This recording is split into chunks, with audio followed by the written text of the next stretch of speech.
Dear children, today let us study about criminal law. What do you know about criminal law and civil law?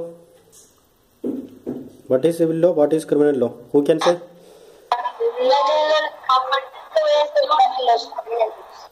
Okay. Civil law related to especially clash between border, especially your border or your fences and your neighboring fences. So that will be come under civil law. But a criminal laws that will be harm to individual rights. For example, robbery, murder, such cases we can consider as criminal law. These are all criminal activities also. So that was a serious offense. Criminal law, that was a serious offense. Related to land and other matters, we can call it as civil law. Criminal law deals with harm to individuals' rights. Example, you know that rent matters, divorce case, purchase of goods, etc. affected party files of a What happened? What happened? I can't hear you. Tell me once again. Page number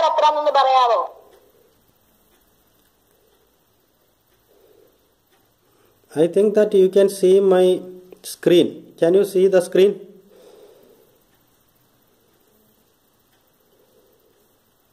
Can you see the screen? Other children, can you see? Yes, sir. Ah. Yes, sir. Okay. So that it deals with any harm to individuals' rights. Example, rent matters, divorce cases, purchase of goods, etc. Affected by party files, a petition, specified relief demanded is given by the court. So you know that there are two types of cases are there. One is civil case, another is criminal case. Criminal case, that is serious harm to other people, murder, then theft, burglary. These are all included in the criminal law. Civil, that maybe deals with rent matters, then matter related to especially related to land. These are all civil cases. So civil cases include rent matters, divorce cases, purchase of goods, etc. These are all civil cases. But murder, theft, etc. that deals with criminal cases. Got it?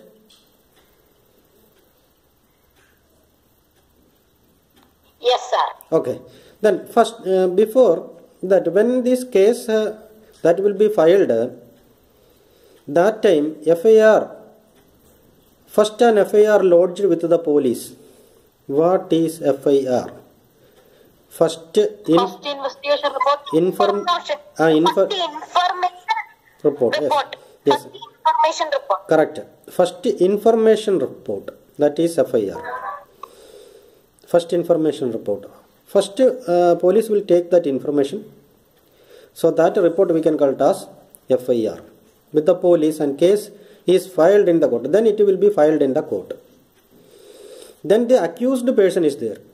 Accused person can be sent to jail or fined if found guilty. That is important. Underline the word guilty. Accused person will be sent to jail if found guilty. If found guilty only, that accused person will be sent to jail. Otherwise, he will be released. He won't be put in jail. So that much time he become accused. When that guilt proved, he will be put in jail. Then only he will be put in jail. That much time we can call him as accused. Understood? I hope that you understood it. Okay. Next we are studying about, does everyone have access to the court? Does everyone have access to the court? There are lot of drawbacks are there in our judicial system. Influential people, powerful section in the society, political influence in the society, they will get a certain benefit from the court. At the same time, poor people, they won't get these kinds of benefits. But our constitution says all are equal before law. So that we can call it as a drawback of judicial system in India. That was drawbacks of judicial system in India. Every citizen in India can seek justice through the court. Every citizen can go to the court and they can file the case. They can petition. But it is difficult for poor people. It is difficult for the poor people to access courts. Since it consumes lot of money, proper work and time. You know that poor people, they can't afford it. Why they can't afford it? The main reason is that it is very expensive, may take time, and a lot of paperwork. Sometimes this person may be illiterate. He does not know or she does not know what is written in that paper. And moreover, these poor people, they may be engaged in certain activities or certain works, so that they can't spend more time in the police station. They can't spend many days in police station. So it consumes time as well as it spends a lot of money and paperwork and time. So the poor people, it is very difficult for the poor people to go to police station and complain. That is one problem. Another, public interest litigation that was introduced by the Supreme Court to make the system simple. So people, they have grievances. Their grievances can be solved through this public interest litigation. As per this order, the people, these kinds of difficulties can be avoided. These kinds of problems can be avoided. Sometimes there also exists some court judgments against common man's interest. Sometimes the verdict or court judgment that may not be favor of the common people. Sometimes it may be favorable to the rich people. Sometimes it may be favorable to the political leaders. At the same time, common man's interest will not be given importance. So that was another drawback. Sometimes there also exists some court judgment against common man's interest, like considering slum as encroacher in the city. You know that slum areas, so many people, they are living in the slum areas, Mumbai, Dharavi, like that areas. Many people, they are encroaching that slum areas, they are living in that area. They did not have any record at all to live in that area. But they are encroaching and they are living. So, the court, all of a sudden, court want to remove all these people from that area. At the same time, the rich people or rich person, sometimes they influence political leaders. Sometimes they influence the court also. Sometimes, so that there won't be any case for such people. They are also encroached. These poor people also encroach. Poor people, those who encroach, they will be removed from that area. At the same time, rich people, they stayed in that area, and no action will be taken against these people. Sometimes they may be from the side of political parties. So they had influence in this. That was one of the drawbacks. So sometimes there also exists some court judgment against a common man's interest, like considering slum dweller as encroacher in the city. Another drawback is the number of years it takes to hear a case. You know, Abhaya case, I think that 23 or 28 years take to take. 28 years. 28 years, look. 80 years. 15 years. These many years. For the court judgment or this verdict, these many years. Why these many years? That was one of the major problem. That was a drawback drawback of our judicial system. Another drawback is the number of years it to take to hear a case. So these are all drawbacks of the judicial system in India. But in spite of all these, judiciary as an independent has played a key role in democratic India, protecting fundamental rights. Which are our fundamental rights? Right against exploitation, Ah. right for religion and caste, Ah. right to freedom, Ah. right to equality, Right against right to constitutional remedies, right against exploitation. exploitation, Yes. education and cultural rights. Very good, very good, excellent. Excellent. So these are all our fundamental rights. Rather than this, we have fundamental duties also. We have to do our duty well. We know we have fundamental rights as well as we have fundamental duties also. These duties we must obey and we must do it. Okay? Okay, let us know the summary of this lesson. So let us study the summary of this lesson. What is judiciary? What do you know about judiciary? Why it is important? Judiciary is the system of court and justice Why it is important? for the fundamental rights of the citizen. To protect the fundamental rights of the citizens, judiciary is very essential. Otherwise, weaker sections of the people, poor sections of the people will not be protected. So, judiciary is very important. Okay? So, that was the role of judiciary. The role of judiciary, first dispute resolution. If any quarrel happens, judiciary can interfere. Then judicial review. Then upholding the rights of the citizens. Dispute resolution here means a mechanism for resolving disputes or quarrel between citizens and states. Sometimes between states, two states struggling for water, Kaveri water, Tamil Nadu and Karnataka fighting. So that problem can be solved through the court. Then two people, nearby peoples, they are fighting for any other reason. So that also will be solved by the court. So dispute resolution. Second one, judicial review. It means laws passed can be cancelled by judiciary. Sometimes certain laws that is not suitable for the peoples, that is not good for the people. That time it is against the basics. Sometimes it may be the basic structure, against the basic structure. That times judiciary can review it, whether it will be put into practice or we can withdraw it. The judicial review is there. Next, upholding the rights of citizens. To protect the rights of the citizens. Responsible for maintaining law and enforcing fundamental rights. Judiciary is very important. Next, we want to know that judiciary has independent powers. What is independent power? Nobody can question the authority of judiciary. Which are the institutions of judiciary? Supreme Court, High Court and Supreme Court, High Court, then the district courts. District court. Very good. In the district courts. These are called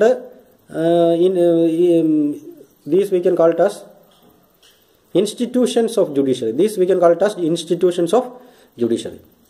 So these judiciary are independent judiciary. Nobody can question the authority of judiciary. Judiciary will always give importance to justice. Government has no control and cannot interfere. Government never interfere and control the judiciary. It is free and independent. Even judges will not be influenced by this government. Government never influence judiciary. If such things will happen, no use of judiciary. Judiciary only for namesake. If judiciary will be independent and government will not interfere and government will not influence judiciary. And judiciary prevents any misuse of power. It prevents misuse of power. Sometimes some political parties, they come to power, they engage in corrupted activities. That time judiciary will warn them and sometimes question them. Why? Because they misuse their power. Even legislature and executive also goes in the proper and better way and will not misuse it. These are the three organs of government. Which are the three organs of government?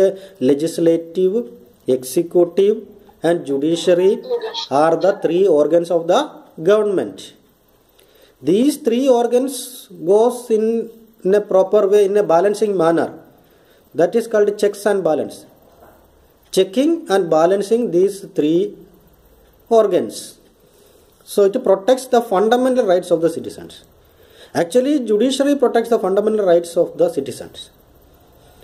Every citizen of India, they had freedom. They had freedom of expression. They had right against exploitation. They want to live in a free and polluted environment. And constitutional remedies, any problems happens, that constitutional remedies will be given to them. So fundamental rights, we have fundamental rights. These fundamental rights protected by this judiciary. So the role of judiciary is very important. We can't neglect the importance of judiciary. Next, judiciary. First one, judiciary, the structure of the courts in India. You know, I told you that Supreme Court, High Court and District Courts are the three courts in India. Which are the three courts in India? Supreme Court, High Court and District Courts. Which is the apex court? Which one has been called as the apex court? Which is the apex court? Supreme Court has been called as the apex court. That we can call it as Supreme Court. Supreme Court has been called as the apex court. Which court has been called as the apex court? Supreme Court has been called as the apex court. Supreme Court has been called as the apex court. And Supreme Court has appellate authority. What is appellate authority? No appeal will be given to the Supreme Court. Supreme Court, no appeal. High Court we can give appeal. And other courts also we can give appeal. But the Supreme Court, we can't give the appeal. Because that is the highest court. Okay. So, Supreme Court, they will not consider about appeal. Nobody will give appeal to Supreme Court. High Court people will give appeal to, people can give appeal to High Court. Okay. Then District Court also people can give appeal. If any problems that happens in the District Court and not getting justice, that time they can go to High Court and give appeal. Their problem will be solved. If any problems that happens in the High Court, they can go to Supreme Court. Then Supreme Court can give justice, but nobody can go above Supreme Court. Final authority, final decision will be taken in the Supreme Court. I hope that you understood all these things. So, which are the three courts? District Courts, High Courts, Supreme Court. And District Courts to resolve the cases at a district level. Okay? Presided over by district judge. That is presided over by district judge. Then High Court. How it functions in the High Court? High Court of a state, the highest court of a state, that is the High Court. Which is the highest court of a state? That is the High Court. It is presided over by the Chief Justice of High Court. It is presided over by the Chief Justice of. Okay. Next, Supreme Court. Next we want to know about Supreme Court.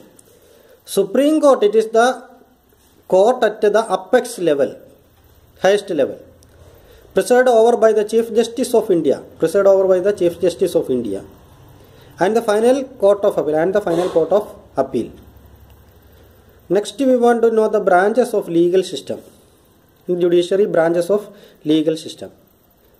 So, civil law, already we told you that civil law, it deals with the conduct or harm to individual rights.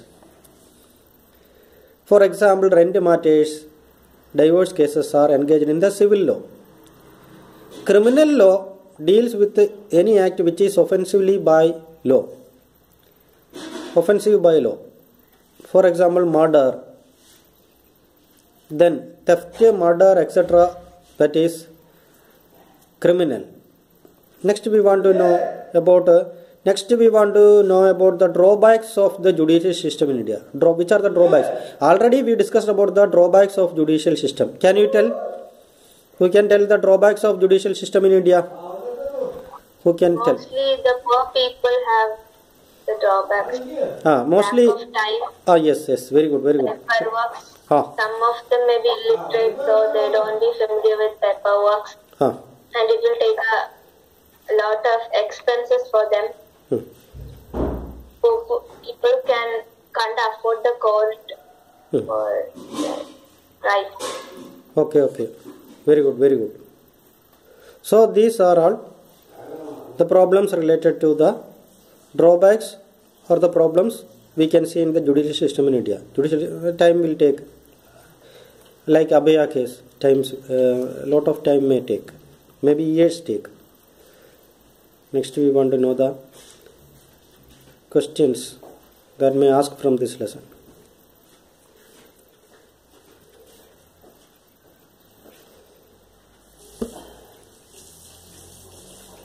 Yes.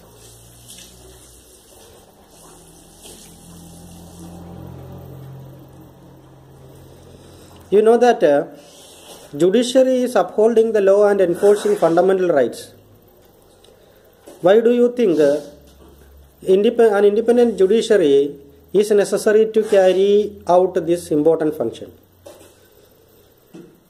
Who can say?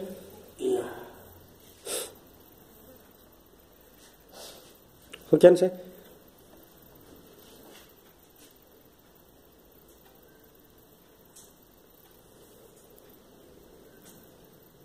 An independent judiciary ensures. Who can read it? I will read. Read it. Okay. An independent judiciary ensures that there is no misuse of power by Continue. And the judiciary ensures that there is no misuse of power by the legislature and the executive. Anyone can approach the court if they believe that their rights have been violated, and politicians or other socially powerful people cannot use their power to change any judgment. This independence of judiciary allows the courts to play a central role in upholding the law and enforcing fundamental rights. Okay. Any doubt in this question or answer? Any doubt?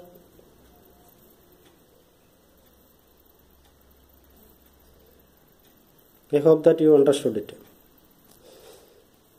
If you have any doubt, you can ask me. Okay, let us go to the next question.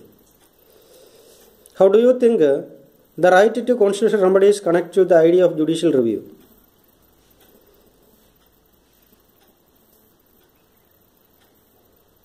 Asna? Yes, sir. Why can I know?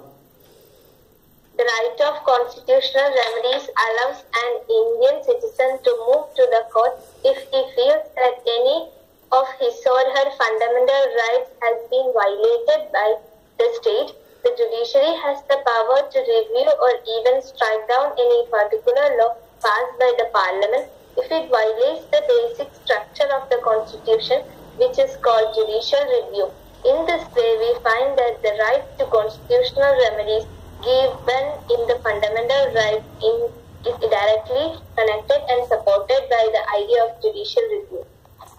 Okay. I hope that you understood it. Do you have any doubt in this answer?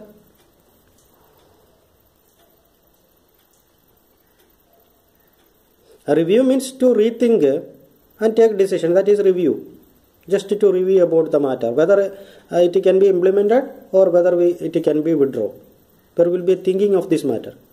They will think whether it can impose or whether it can withdraw. Okay.